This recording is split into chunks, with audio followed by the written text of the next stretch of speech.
हम लोग एक ही धुन में हैं कि प्रोग्राम का धुन है, और हम भी लोग नहीं, पूरा लगता है कि साहब का आशीर्वाद है कि जहाँ भी खोलिएगा मोबाइल तो घनाव गांव में होते शिव चर्चा हो भैया अहा जरूर, यही गीत बजिए रहा है। और कुछ लोग तो बैंड बाजा भी लेकर चल रहे हैं। उत्साह, हम लोग भी बहुत साहब का महोत्सव में भाग लिए हैं, औरंगाबाद बहुत प्रोग्राम भी हुआ है।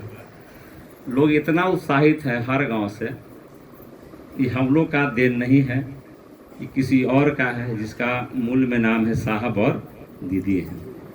आदमी में उतना ताकत कहाँ है कि किसी को बुला ले। चाहत किसी और का जब होता है तो केंद्र की बात चल रही। केंद्र का मतलब बिल्डिंग नहीं होता है, मंदिर नहीं होता है, जिसे मूल बात होता है। केंद्र बिंदु का इसे पढ़िएगा कि महादेव केंद्र में है, माने सभी देवताओं के हेड हैं। तो ऐसा थोड़ा है कि महादेव महल में रहते हैं। महादेव तो हर जीव में रहते हैं, हर जगह रहते हैं। केंद्र का मतलब यही हुआ कि साहब का जो मूल बात है उस सच्चाई से सबको बताया जाए। उन्होंने कहा कि वह गुरु जब दया करते हैं तो जीव शिव होने लगता है।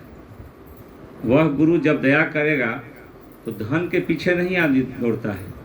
वह गुरु जब दया करता है तो स्वतः जीव शिव होने लगेगा, और जहाँ बैठेगा तो 100 बात में कम से कम 50 बात शिव का करेगा। और जो जिस पर गुरु की दया नहीं होती है वो घर की बात करेगा, समाज की बात करेगा, और जिस पर गुरु की दया होती है वो जहाँ भी रहेगा अपने शिव की बात करेगा। इसलिए केंद्र का मतलब यही समझिएगा। और साहब बोले हैं तो वृथा ना जाए देव ऋषि बानी, और लग भी रहा है, आप लोग भी अनुभूत कर रहे होंगे कि इतना उत्साहित हैं लोग।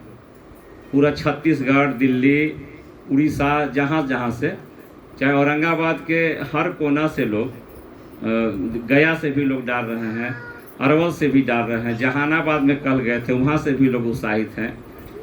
हर जगह से लोग, रोहतास से भी लोग कर रहे हैं। तो अब बताइए ना, मेरे पिताजी का अगर प्रचार हो तो हम कितना खुश होंगे। लवली एक बात बहुत सुंदर बोली कि हम लोग कैसा संतान हैं कि मेरे पिता का प्रचार होता है मैं विरोध करता हूँ। बोले हैं कि हम लोग भी कैसा संतान है कि मेरे पिताजी का हर जगह लोग नाम लेता है, मैं उन लोग विरोध करता हूँ कि फ़ोटो मत लगाइए। वो बात बोली, बड़ा अच्छा लगा हमको। तो हम लोग जिनके इशारे पर चल रहे हैं तो हम लोग मर मिटने को भी तैयार हैं। कहे कि साहब ने कहा है कि मरो चाहे जियो, रहो अगली कतारों में। तो वह गुरु की दया असीम है और गुरु काज में तेजी आई है। साहब बोले थे कि हम शरीर में अगर नहीं रहेंगे तो काम बढ़ेगा। क्या कि शरीर में कोई आदमी रहता है तो सीमित रहता है। एक दिन में कितना आदमी जाएगा? 300 किलोमीटर, 400 किलोमीटर जाएगा, और पूरा एरिया बड़ा है, पूरा ब्रह्मांड है। तो वह तो कण कण में है, छन छन में है, जहाँ खोजिएगा वहाँ वो उपलब्ध होते हैं। लोग कहते हैं कि हम घर के लोग के कहते हैं कि आप शिष्य बनिए, तो नहीं बनते। कल इस बात पर चर्चा हो रही थी जहानाबाद में। जहानाबाद के गुरु बहन बोले कि यहाँ गुरु भाई है ये नहीं है। हम बोले कि इसमें आप लोग कमी है। तो बोले कैसे? कि महादेव से कभी कहा नहीं। सब कोई चर्चा ये बात बोलते हैं कि नहीं कि हम महादेव से कहे तो ये बात ला महादेव सुन लिए, साहब से कहे तो ये साहब हमको ये काम कर दिए। तो आप कभी कहते कि मेरे घर के भी लोग महादेव आपकी ओर चलते तो चलेगा कि नहीं? हम कहते ही नहीं हैं। और याद रखिएगा, आपका व्यवहार से, आपका विचार से घर भी शिव की ओर चलता है।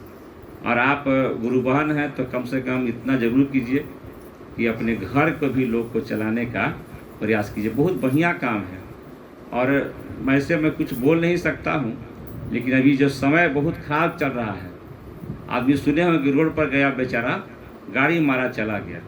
इसमें गुरु मदद करते हैं। इसीलिए लोग कहता है ना कि नमः शिवाय से प्रणाम कीजिए। साहब एक दिन समझा रहे थे कि नमः शिवाय लौकिक जीवन में क्या करता है। उन्होंने कहा कि आसमान में रोज मीटिंग होता है, मीटिंग रोज होता है ब्रह्मांड में। आप नहीं सुने हुए कि 10 लोग सवार होके गाड़ी पर जा रहे थे और 9 लोग मर गए, एगो बच गया। सुने कि नहीं सुने? तो हम साहब से बोले कि मालिक सर जहाज पर जिसको मरना नहीं होगा वो कैसे, फिर नहीं सुने कि जहाज में तो कोई बचता नहीं है। तो बोले कि जिसको बचना होगा ना बाबू, उसका प्लेन छूट जाएगा, टाइम से पहुंचेगा नहीं। तो उन्होंने कहा कि फिक्स रहता है कि फलाना व्यक्ति साइकिल चलाकर जाएगा, रमेश चौक उदाहरण दे, रमेश चौक जाएगा, 1 लात खाली मारना, ज़्यादा मत मारना, साइकिल पर 1 लात मारना, वो गिरेगा, एगो हाथ उसको खाली टूटना चाहिए, इतने मारना है, ज़्यादा कुछ नहीं मारना, हाथ उसको टूटना चाहिए। लेकिन वो व्यक्ति जो था नमः शिवाय किया हुआ था।